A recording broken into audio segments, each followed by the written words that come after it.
Hey guys, welcome back. Today I have this Hoback Kwaiback. This is the Midtech run that he made.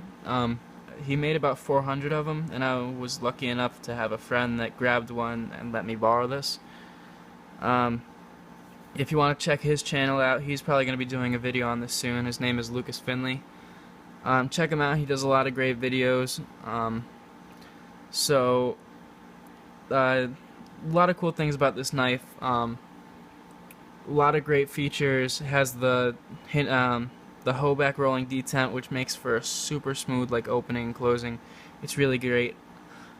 Few complaints, not that many, but everything besides that, it really is a phenomenal knife.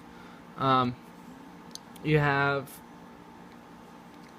one complaint right off the bat, really kind of sharp flipper, and you get like, I don't know, you can flip it for an hour before your finger just wants to fall off.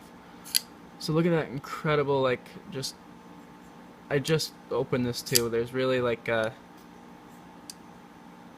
it's still breaking in. You can like just hear it. It hasn't even broken through the coating on the blade yet. Another complaint was when I opened it for the first time, just a touch of side-to-side blade play. But luckily with this pivot, it's designed for you to take a dime. That's what he said. You can take a dime and adjust the pivot. So I tightened it up, and it's still super smooth. Just falls back into place. Really a phenomenal knife. Traditional design of the Quaken style blade. It was actually, I heard a story about how the women in Japan used to wear them around their necks as a fixed blade. And God forbid they dishonored their family, they would just kill themselves with it. So that's kind of a weird backstory to this. Really, all it is, it's like an upswept tanto. That's what Jake said. It's super thick blade. I think it's a 200 thou thick. So it's a nice beefy blade. Fits in the handle perfectly. Look at that centering. It's dead on. Really fast opening.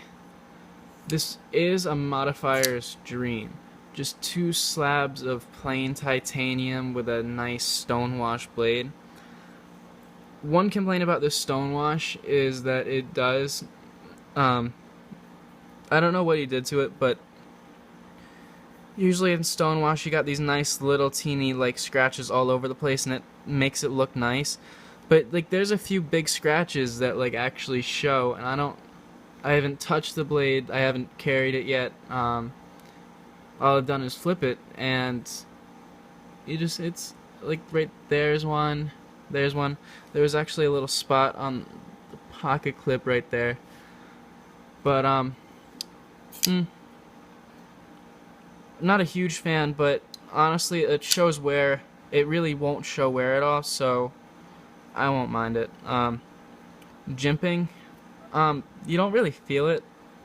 I mean, it's aggressive and it gets in there, but when you open this knife, for some reason, I didn't even think about it till like an hour after I opened it. I'm like, oh cool, there's jimping.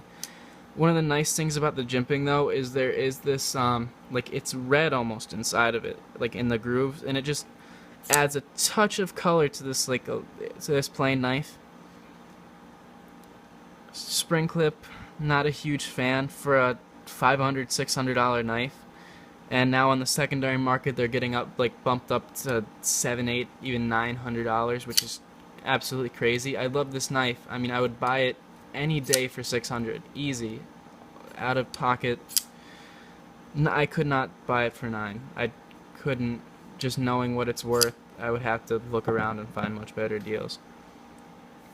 So, ooh, and this right here on the back, I noticed that if you were to stab, this fits in your hand and just has so much grip to it that you could literally just hold it like that, and you have complete, absolute control over this knife, which I find really amazing.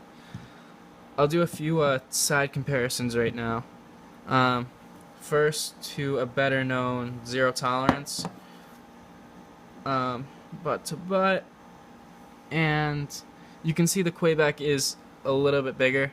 Not by much, but it is bigger. This is a 3 3/4 inch blade along with a 5.5 inch handle. So it comes up to just past 9 inches, and this comes just shy of 9 inches, I believe.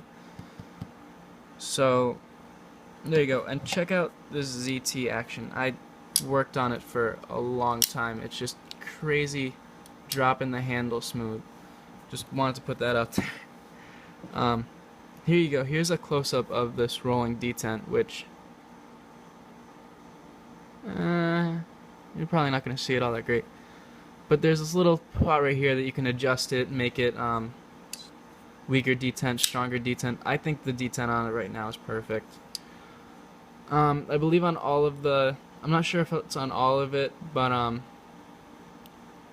it has the little Bible thing right there. I think the JN 1012.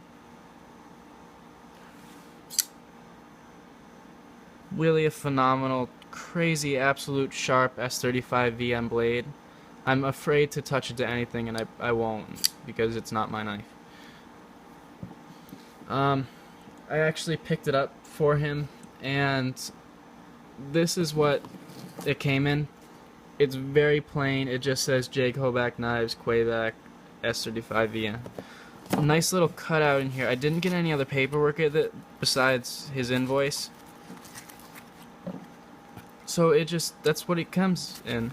It's this beautiful presentation that you just open it, and the second you open it, you want to play with it. Oh. Another size comparison here. Just picked this up. This one's actually mine. This absolutely amazing Olamic Cutlery Wayfarer. Crazy action on this too. I mean, just dropping the handle. It's one of my favorite flippers. I mean, for the money that you're gonna pay for it, it better be one of like a good flipper.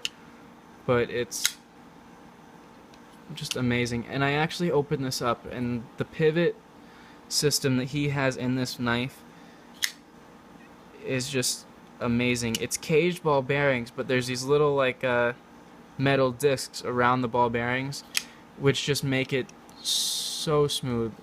And he gives you like a birth certificate with this and a little pivot tool. I haven't had any side-to-side blade play, up or down, nothing. Perfect centering on this still. Okay, but it's not about this knife, it's about this knife right here. Jake did an amazing job. I want to speak to him one time just to tell him it's a great knife. The true Kwaibacks will have a more curved back to it. This one, it's almost flat. It just flares up at the end right here. Like if you compare it to this box, you can see that there's just a touch of space in between there. And honestly, I love this blade design. I feel like I could cut through anything. I won't, but I feel like I could. So that's my little rant about this knife. Love it. I would pay for it any day if I had the money for it right now. Really love it. Can't really say much more about it. So, there you go.